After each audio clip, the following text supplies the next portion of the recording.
What's up, everybody? Welcome back to another video. In today's video, we are here to preview this Lions and Ravens matchup for Sunday. And I'm excited because we're bringing something back that we haven't done, I don't think, since last year. I don't even know if we did this last year, but I kind of forgot about it. And when I was taking notes, I was like, oh, we should bring this back. And this is kind of the advantages for each team. We compare Lions rushing attack versus the Ravens run defense. We give out some advantages, and we kind of tie the game plan into this. I thought we'd try it differently this week. The last 2 weeks, I wasn't able to get to the other side of the ball. So like, all right, let's just put them together. So it'll be less film, be both offensively and defensively, and a little bit of special teams sprinkled in there. All right, so let's get it started. Way up, we're going to bite a kneecap off, and we're going to stand up, and then it's going to take 2 more shots to knock us down. And on the way up, we're going to take your other kneecap, and we're going to get up, and then it's going to take 3 shots to get us down. And when we do, we're going to take another hunk out of you. Before long, we're going to be the last one standing. And welcome everybody to another video. Glad you guys are here. Plus, keep in mind, guys, that this was a short week for the Lions, especially for me because, we were driving on Tuesday, so I missed pretty much all Tuesday as well. So this was a short week, which means that this is going to be probably a little bit of a shorter preview, but I did dive into it big time today, and that's pretty much what I spent the entire day on. And I was actually looking at this a little bit yesterday as well, trying to learn about this team. Why don't we go back to this old format? We haven't tried in a while. If you guys like it, let me know. Best way to let me know, man. You know what I'm saying? Hey, if you like it, you don't got to click it.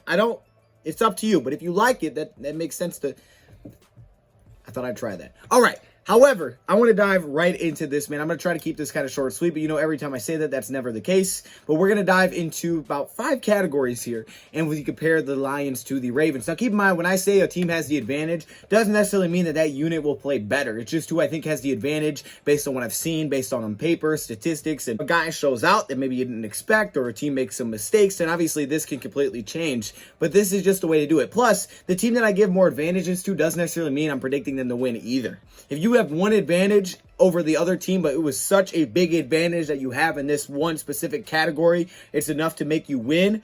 Obviously, that's huge. And like I said, turnover, stuff like that, they all play an impact, time of possession. So there's a lot that goes into this, but this is just an easier way to do a preview on both sides of the ball. Let's dive right into this. You guys will get the flow of it as we go through it. And this is probably the most decorated part of the Ravens team. Everybody knows about this, and that is that Ravens rushing attack. So we're going to be comparing the Ravens rushing attack to the Lions run defense. All right, so we're going to kind of break through this a little bit. And everybody knows about the Ravens ground game. It's the best in the league. It's also the main part of their offense. Lamar Jackson is usually at the bottom of the league in passing yards and at the top of the league in terms of the quarterbacks rushing. So their team is at the top of the league in rushing. And right now, through 2 weeks, it's no different by about 60 yards. For 220 yards per game, they are first in the league right now. They're also averaging, I believe it's about 5.5 yards per carry on the ground. Lamar Jackson is averaging just under 7 yards an attempt. All right, statistically speaking, they just kind of blow the roof off when it comes to rushing the football. And you talk about the Lions run defense, you look at statistics there, you may be a little bit concerned. However, the Lions did show some improvement last week. Now, week 1 against San Francisco, here's what I noticed about the Lions schedule. The Lions have been playing through the first 3 weeks, 3 teams that are locked in. They know their identity. You know what to expect. And these are really well-run teams. All right, they're fine-oiled machines. And even though it's early in the season, man, these are just, they're well-oiled. They flow really well. Like San Francisco, we know about the rush attack. You know what they're going to do coming into the game. The Kyle Shanahan rushing attack. All right, you just think of that as soon as you think of the 49ers. You think of the Packers, and you know Aaron Rodgers, Aaron Jones, Devontae Adams, swing passes, tight end screens. You think of some weird dude with a mullet. Baltimore Ravens, just like that rushing attack. The read option, the Lamar Jackson, that thing, this speed that they have. So we've been playing through the first 3 weeks of the season, 3 very good teams, very fundamentally sound teams that know who they are, they know their identity. In December, they're going to be the same type of team. It's not like other teams around the league like us who are figuring out who we are, this season. So that's what I wanted to just point out here. But the Baltimore Ravens rushing attack, obviously the statistics are just crazy. And a lot of that has to do with the fact that Lamar runs so much, it adds on top of their yards. They also have a lot of attempts because of that. And they're doing it so efficiently. It's incredible how well they rush the football. Now, when you look at the Lions' run defense week 1 against San Fran was bad. No way to sugarcoat it. It was bad. The Lions were facing a really tough rushing offense. Kyle Shanahan knows what he's doing over there. He had the rookie Mitchell running the ball. There was no Trey Sermon. Mostert only had a couple carries, and now he's out for the year, I believe. But we had a lot of problems in that game. They were gashing us. Then week 2 against Green Bay, we have issues in the first half. However, we at least saw the Lions improve big time in the second half. They went from allowing 5.4 yards a pop to Aaron Jones in the first half, 9 for 49, to just about 2.5 yards a carry in the second half to Aaron Jones. We held them under 100 yards rushing. And even though, that won't get tons of attention, it was an improvement because it wasn't like the Packers were down by 20 and they had to pass it over and over. He had nearly the same amount of rushing attempts. We just were way better at stopping the run in the second half. And I think we also saw that in week 1 as well. Did we get gashed? Yes. But the run defense did improve. Defense as a whole did improve in week 1 and second half. So at least we've seen improvements for this team. Last week, we just weren't able to get off the field on 3rd and longs, which we're going to have to be able to do this week. But the Ravens rushing attack is interesting because we've seen different looks, and a lot of teams have struggled to stop it. Like San Francisco, it's just a tough rushing attack to stop. No one's really figured out, how do I take this away from them? And if you ever do, well, the Ravens could be in some trouble. And I think the first time we got a really good look at this was back in 2018. Lamar Jackson, obviously, it's early Lamar. And this was, interestingly enough, the LA Chargers, wild card round. They hold the Baltimore Ravens to 17 points. 3 points through 3 quarters. It wasn't until the end where they scored a couple touchdowns to make it interesting. 3 points through 3 quarters. And what's important about this is that, yes, Lamar was playing. And number 2, Anthony Lynn was the head coach. That brought out a very interesting strategy. And he said, look, we had other personnel groupings ready. If it didn't work, we weren't sure if it was going to work. They played him in the regular season, so they already saw him once. And what Anthony Lynn basically did was he went speed. He went speed over size in this game. What do I mean by that? The guy never had more than 2 inside linebackers on the field. He never had more than 1 inside linebacker on the field. He put safeties in the box to play basically linebacker. He put safeties on the outside to line up across from a tight end. He'd go 3 defensive linemen. They play tight on the defensive line. A lot of times on the strong side, play across the center, the guards. They would play tight on a line of scrimmage. Then they have the 1 outside linebacker in Melvin Ingram, and a guy like Joey Bosa would mix in on passing downs. But on those early downs, the focus was to have more speed. They knew Lamar Jackson could fly around, and it worked. They're rushing for about 300 yards a game. And to have only 80, yeah, they're going to be a little shook. And that's exactly what happened in that game. Anthony Lynn came with the strategy. Now, the reason I bring this up, because of course Anthony Lynn is here, and he's going to be helpful if the Lions need him to help. But remember what Dan Campbell said. I think safeties are going to be the key to this game. That's basically what he said, is the safeties are going to be so important for the Lions defensively. Well, if you look at that Chargers game, it was about the safeties. Safety in the box like a linebacker. That could be Tracy. That could be Will. Safety on the outside. Safeties everywhere. And they played a lot of 1 single high safety deep. They didn't play a lot of 2 safety shell at all. And that's what Dan Campbell told us we were going to do. He already told us that. We're not going to play many 2-back safeties. We're going to play a lot of 1 safety deep, 1 in the box to help stop this run. And a lot of teams have done that. But it just made me think of the Anthony Lynn when he found a way to stop them. And other teams have had some success. One of the most notable one for me comes to 2020. New England Patriots. The way that they were able to have success. They did some similar things defensively. We head into this 2021 season. And it looks like the Ravens have added some wrinkles to how they do things offensively, at least rushing the football.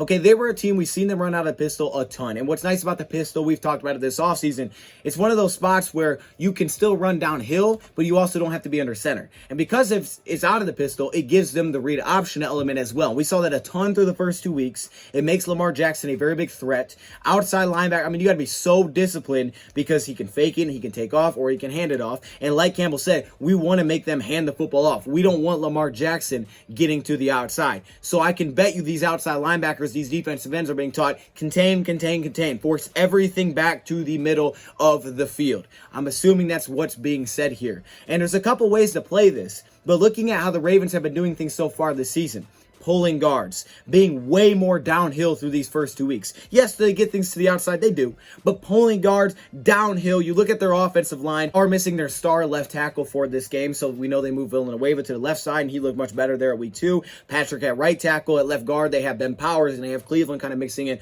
At center, they have a good center, Bozeman, who went from guard to center. He's had some success there. And at right guard, you have Zeitler. So they have guys that can run block. All right, it's not the best offensive line, but there are some good run blockers there. But man, they're built with some power on this offensive line. So they're playing out the pistol, they're getting downhill, and then of course, if Lamar Jackson wants to keep it, he can take off and run on those early downs. And like Dan Campbell stressed, we have to get a couple stops, put them into more obvious passing downs. Because like he said, even on you seemingly obvious passing downs, this is the type of team that will still run the football. Will the Lions do things defensively in this game? Man, I think there's a couple ways they go about this. They could go more of that safety route, more speed, and try to match speed for speed. But watching the way that the Ravens have played through the first 2 weeks, it almost seems as if they've been playing with more power so far, getting downhill so far. And we know there's not going to be Jamie Collins this week. We know Derek Barnes is going to be out there. They talked about possibly seeing some Jalen Reeves-Maybin. According to what Dan Campbell said, he wants everything basically going upfield. He wants him to force to hand it off. So he wants the running back to get it. So I'm assuming the word is, hey, force everything back inside. Contain, contain, contain. And going to play more of this downhill attack, the Lions will probably look to keep 2 of their inside linebackers. So a couple things I would look for here. First off, the defensive line.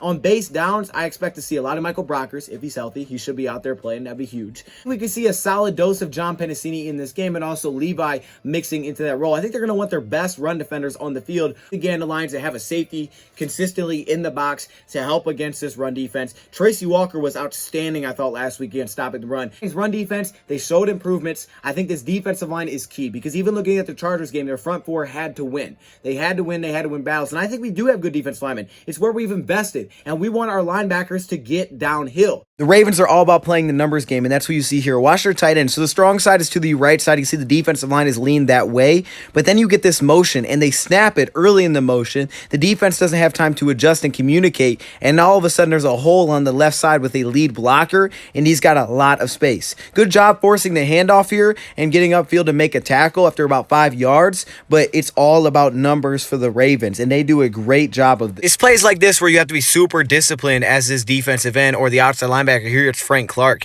and you can see it looks like, okay, this would be a counter back inside, but he just sets the edge, stays disciplined, and forces this thing really back inside. I mean, he ends up making the tackle here, but if he jumps inside on this, I mean, he's going to have a lot of room to the outside. You just have to stay super disciplined on the edge, whether you're the D end or the outside linebacker. I think this is one of those weeks where your inside linebackers, man, they have to be aggressive, and the Ravens like doing this, getting you into sub packages by putting multiple receivers, tight ends, and they like to pull their left tackle and center apparently because of athleticism reasons probably, but it's just a numbers game. The numbers with pulling both of these guys, and both outside linebackers have to respect it to set the edge. They can't come and crash downhill. But notice the inside linebackers playing a little back. The safety crashes down a little late, but you got to have those linebackers getting upfield fast. And I think that's a big reason they want to see Derek Barnes this week. And Dan Campbell stressed we want to see them get upfield for reasons like this. I think the defensive backs are going to be a huge part. Cornerbacks and safeties. Amani, Bobby Price, who showed us he would hit last week, and he's safety shooting down. We don't need you to just set the edge. Come in and help us, because don't allow this play to get upfield like the Raiders cornerbacks were allowing, or even the safeties here. Now, D-line push fixes a lot of things, and you can see that. But even when he gets to the edge, watch the cornerback take on the lead blocker, and then the safety finish the play. You need to play aggressive. Leave you with one more example. Watch the Patriots at the bottom, the cornerback. Watch how he sets this edge, takes on a lead blocker, blows this up, and force it back inside. Their job to just be push everything back inside, make him hand the ball off. That's what Dan Campbell wants. And then I think he's going to try to build that wall in the front. Now, this is more of an obvious rushing down, but a team like the Raiders weren't having the success.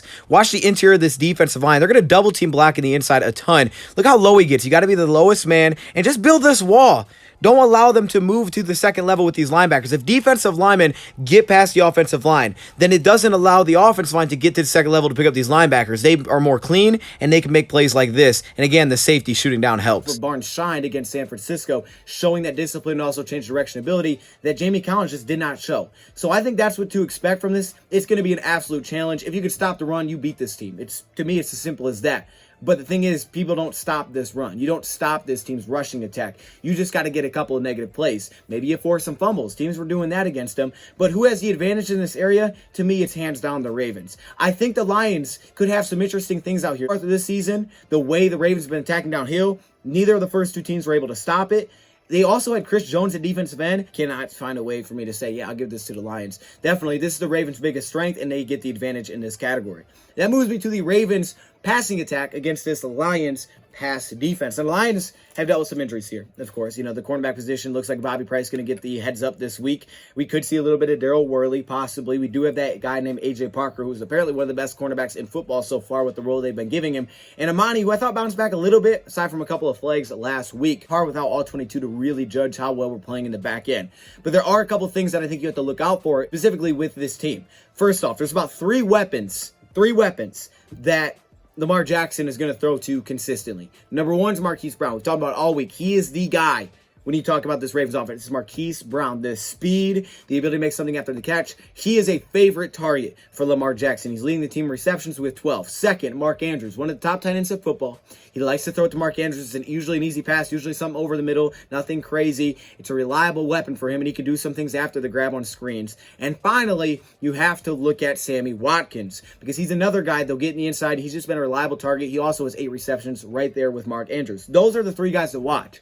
But from what I noticed with Lamar Jackson is he likes a lot of his passes over the middle, slot receivers. I don't see a ton of passes outside the numbers. He just has certain matchups that he likes, and he goes there with it. Now, what I've seen is a lot of defense that played softer coverage in the back end. They go to zone because of the speed they have. They don't like man-to-man because a guy like Marquis Brown can run right by you, and we just may not have the speed to keep up. Receiver screens, slid to underneath passes, the tight ends. So because of that, these linebackers and corners have to be very aggressive on pass plays. I need my linebackers to shoot down and break some things up. And that's where I look at Derek Barnes, a guy that made plays like that in the preseason, and that's where he's going to really step up, I think, in this game, is helping us over the middle, lay some big hits, maybe get a pass break. Hey, maybe jump on an interception, do something like that. Help us in those areas. And like I said, when they give you those quick hitter wide receiver screens, I need my corners to battle, to win, get off your block, and give us a tackle. Take a couple shots deep.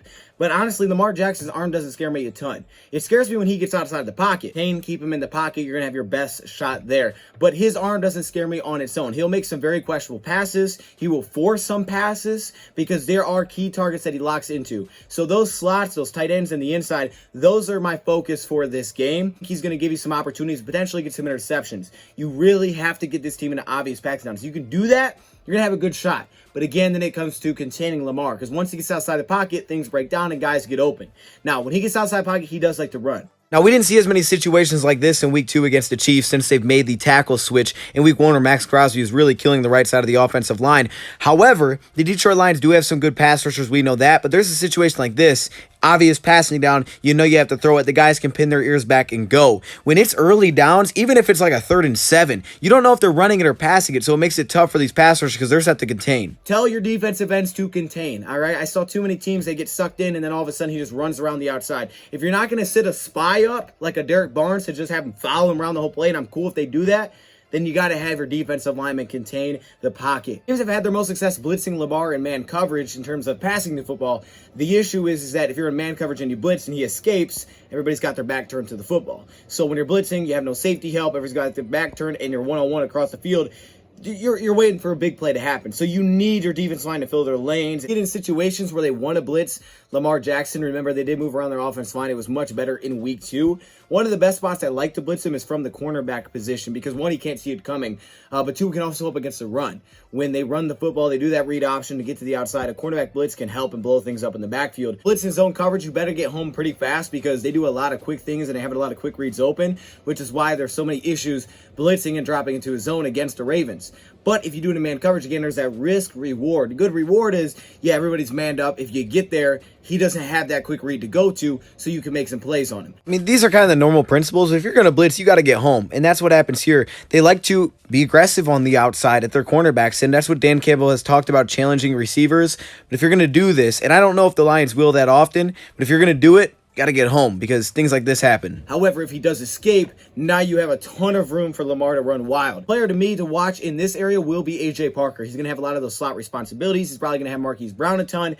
And I think A.J. Parker, he's one of our best defensive players right now. So I actually like this opportunity for a guy like A.J. Parker. Who has the advantage here? This one's really tough. I think I'm leaning towards even, honestly. I think I'm going to...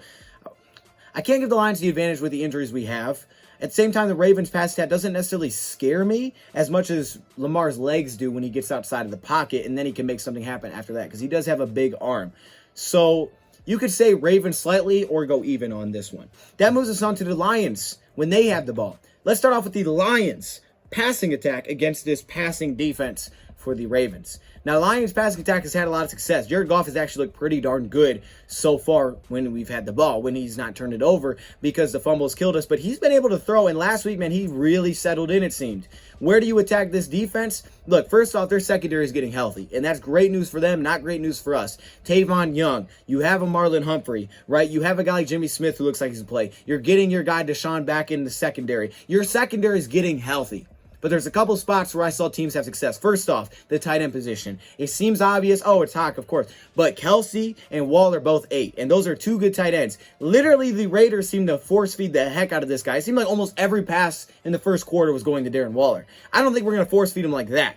But they have not found tons of success covering tight ends. They show a lot of blitzes pre-snap, and then they'll drop. They do a lot of things to kind of throw you off and don't really know what's coming and what's not coming. But they don't seem to have a great answer for a tight end position, especially in man coverage. They like to do zone, pass things off, but then it's that size advantage where I like it. They win those matchups. They just don't have a great matchup for the tight ends, it doesn't seem yet. Chuck Clark, who got a lot of snaps there, we saw last against the Raiders, he didn't have tons of success. He's a little faster. They'll throw some linebackers on him to go with safeties, but they just have not seemed to be able to stop the tight end position. So this looks like another big week for Hawk, very possibly. One of the most interesting battles in this game will likely be the Lions' pass protection against the blitz that the Baltimore Ravens are known for. And we saw in week 1 against the Las Vegas Raiders, they brought a lot of pressure. And even Dan Campbell brought that up, that, they'll go cover zero, and then cover zero again. They'll just bring it at you. They'll bring it to your front door, giving you that pressure and make you make quick decisions, trying to get you to make mistakes.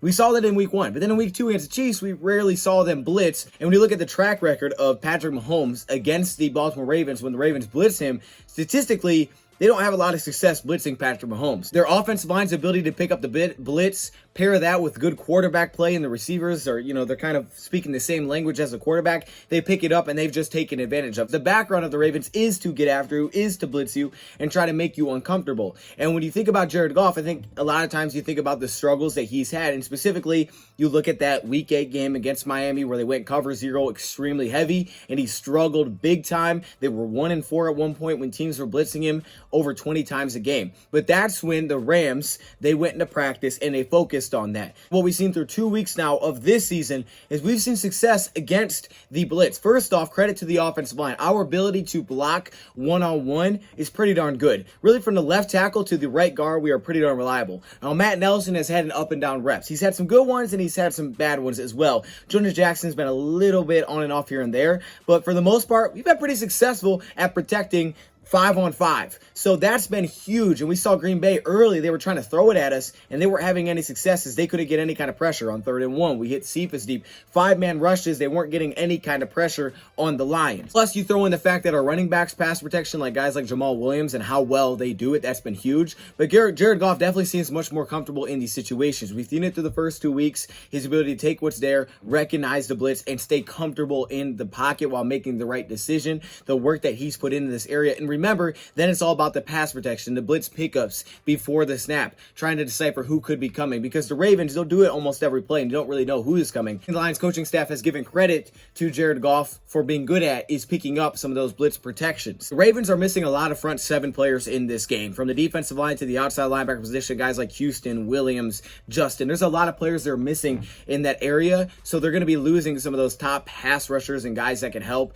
Goff and the Lions will have to be prepared for this. You can see they're going to show just an all-out blitz. There's no safety on the field. They're bringing everybody to the line, and Derek Carr realizes this, slides his protection right, and knows that he's going to have to pass. So you have to stay very posed and comfortable in these situations, but what the Raiders did is they consistently just went max protect. If they saw looks like this, they went max protect. And yes, sometimes you will get less weapons on the field when you do that, but if you're going to still throw it, you'd rather be safe than sorry. So they went a lot of max protect. Tight end running back stays in. When you get blitzes like this, you can see the tight end running back stays in. It gives you a chance to take a shot downfield. So expect to see some max protect, especially if the Ravens are coming at us because they're missing some of their top rushers one-on-one. The area that really concerns me more than blitzing is the way that they bring pressure. It's the way that they use stunts, slants, and then they curl around the top. We've seen a lot of highlights of that for the Ravens. Their ability to slant everybody one side. They want you to roll out to the opposite side, and then they have a guy curling around free. It's those. It's the stunts, all right, the pickups that we've struggled with at the right side. I would expect them to attack a guy like Matt Nelson or even Jonah Jackson at left guard. And then it's about the running back that needs to help. And Jamal Williams, he's been fantastic at that. So I think the Lions could have some success in that area. Now, like Campbell said, they're going to try to take away Hawk. So if they focus on Hawk, throw some safeties on top, bracket coverage, we saw it, in the red zone, things like that, makes sense. But Tavon Young a lot of times seems to line up with the slot. Hunter Renfrow and Tavon Young went at it, and it just did not seem like he was able to stick extremely well in man coverage. So I would look for who Tavon Young is matched up against in man coverage, and I would look to attack that. And that could be St. Brown, that could be Trinity Benson. I don't know what the receiver is going to look like. I don't know how they're going to move it around. Anybody that runs routes really crisp, and that's to me St. Brown and Trinity Benson, he is someone that I would want to get on Young, and if I can get it on Tavon Young, I'm looking for have some success there. And then finally, the running backs. Patrick Queen is not a great coverage linebacker. He's not. He's fast, but he's not a very good man coverage linebacker, kind of like the Packers. So I like my running backs' chances out of the backfield as well. Who's got the advantage in the passing attack? This is another tight one, man. I've been bouncing between even and slightly the Lions. I actually think you could give slightly Lions here. The healthy secondary is going to be huge, but I think because the pass rushers, they could be limited a little bit there. I'm actually going to go with the Lions in this unit, but it's going to be very important for Goff to be able to pick up these blitzes at the line when they show different things. Lions rush attack, this will be the biggest challenge the Ravens have had yet. When did you start guessing on your bets? I've just been guessing. And who were your picks for week 1? Pats -3 over the Dolphins, and Bills over the Steelers -6.5. So I'm sure you're confused what the heck is going on here. Let's go back a little bit to kind of set the stage. Patriots and Dolphins. I kind of like the Patriots logo. I feel like that's underrated. Patriots all the way. Don't be this guy. Download BetQL to make smart bets. BetQL's best bet computer scans 350,000 unique bets per year to give you recommendations on all games, on all major sports. Take the Saints. Michael Thomas, he's going to carry that team. He's going to kill it. Trust me on this one. Bro, Thomas ain't playing week 1. Get up-to-date injury and lineup changes. That way things like this don't happen. I just put the money on them because of him. Solely because of him. Allegra, who should I take? Oh, it's Alexa. Alexa is not plugged in. It covers spreads, over-unders, prop player bets, and all the tools that you need to do your own research. Plus, you can see who the pros are backing. Keep up with real-time line movement with your bets. Background knowledge on team summaries, how they've done against the spread. You can look at scenarios, home, away, on grass. Head to try.betql.co/DoseOfDion to get started. Use promo code DOD for 25% off. I felt hopeless. So hopeless. Now download BetQL. Wait. Yeah, they have a great run defense statistically through one of the lowest amount of attempts against them and one of the lowest amount of yards per attempt against them. They've been fantastic against the run. But this will be their best challenge so far. The Raiders didn't come out running it a ton, and they didn't have a ton of success when they did either. So that is a good point. And the Chiefs, they didn't run it a ton either. So this will be the biggest test, and we saw the Lions can have success against the Packers' run D. They can have success against San Francisco's run D. I think they can have success against really any run defense in football. They are missing some pieces. As I said, Brandon Williams, Justin may be out. Justin Houston may be out. Matt Matabuike, Justin Houston may be out. I mean, there's a lot of guys. McPhee. There's a lot of dudes that they could be missing in this area in terms of run defense. Now, they do have a guy named Calais Campbell, and they do have a guy named Ellis. They have some run defenders still. They're still deep at that spot. And what I see here, when I look at this, you have your Tyus Bowser's, you're going to have your Jason. They have guys that can stop the run. They have athletes. But when I look at this, I actually look at Frank Ragnow as a key player. I know we don't really spotlight him a ton, but what I noticed, especially that Raiders game, is their center had a tough time with the nose tackle for the Ravens. The size, Ellis at 350, Brandon Williams 330. Frank Ragnow's been outstanding. I think this will be the best center they face. So that's actually the battle I'm looking at, because when the center wins that battle, they have success rushing the football. We think this will be the biggest, toughest challenge yet for the Baltimore Ravens this season in terms of stopping the run. And look, they can stop the run, but they're missing a lot of pieces this week, which should help the Lions out. They may stack up against this run to try to stop it. They get 2 deep safeties. You should be able to run the football. And if they're going to slide to stop the run like them, we got to try to back them up. And if we can do that, I think we'll be fine. But I think we'll be able to run the football on this team, and a lot will play off of it. But that's going to be the battle. To me, this is like the matchup to watch. The Lions rushing attack against this run defense, because there's still a lot of unknown with the Ravens' ability to stop the run, because teams just haven't done a ton against them yet, right? They score a lot of points. So this will be an interesting game. It'll be a different feel, I think, more of a fast game where both teams are rushing the football, and this could fly by a little bit faster. But I actually like the Lions' chances here, because I believe in Anthony Lynn and what he's doing, and the offensive linemen that we have, and the running backs that we have. Tight as this one is, I slightly want to give the Lions the advantage here in rushing attack. Now, when you go to special teams to kind of cap this thing off, to me, this one goes to the Ravens. The Ravens get the advantage here because they have the best kicker. We don't know if we're going to have Austin Seibert. We could be looking at Ryan Santoso, which is a little bit concerning. You know, it's definitely concerning. So, because Seibert's on the COVID list, so we'll see where that goes. But it looks like that's where we could be at this week. Then they also, we have the advantage at punter with Jack Fox. but they also have a guy like Devin Duvernay returning some kicks. I like their kick return position a little bit better. So I'll give the advantage to the Ravens in the special team unit. If Justin Tucker passes to 50, he can probably make a kick. So that's concerning, and he's done that to us before. That hurts. I don't even want to bring back those memories. But this team's got a lot of speed offensively. Look out for those double moves, but man, be willing to jump down and take a risk, man, because this is one of those teams, man, you can jump down and make a play. You could jump on something. If you're aware of what's going on, you get a pick on Lamar, and you can flip this whole script, to be honest with you. But this is going to be another tough matchup. This is a team that knows who they are, they know what they are, and they know what they do well. And we are, I think we kind of have an idea of it, but they're built. We're figuring it out still. This is going to be tough. Our first 3 weeks are against good teams, playoff teams, and we'll see if we can cap this off before we head into Chicago. If you can win this game, this is going to be huge momentum. Before we end this video, I do want to give a couple of shout outs. First off, the shout out to you guys for watching to the end of the video, because I know a lot of you guys did watch to the end of the video, and the support has been amazing to the beginning of this Lions season. I know we haven't done a live stream on a game yet, and I do want to bring that to you guys. I do, but this will probably be the last week, at least for a while, that I'll be at a game, so I won't be able to stream. I do want to get more clips from the game. If there's something that you guys want to see, maybe like, I don't know, interviews or something. I don't know what it is. Something that you want to see that I can pick up from the game. Very thankful and grateful. The Lions gave me 2 tickets to this game, and we're going with some family members. So, I'm going to this one as well, and I will not be live streaming tomorrow. But I know you guys show that support, and I really do appreciate it. Like I said, we'll be back to live streaming the games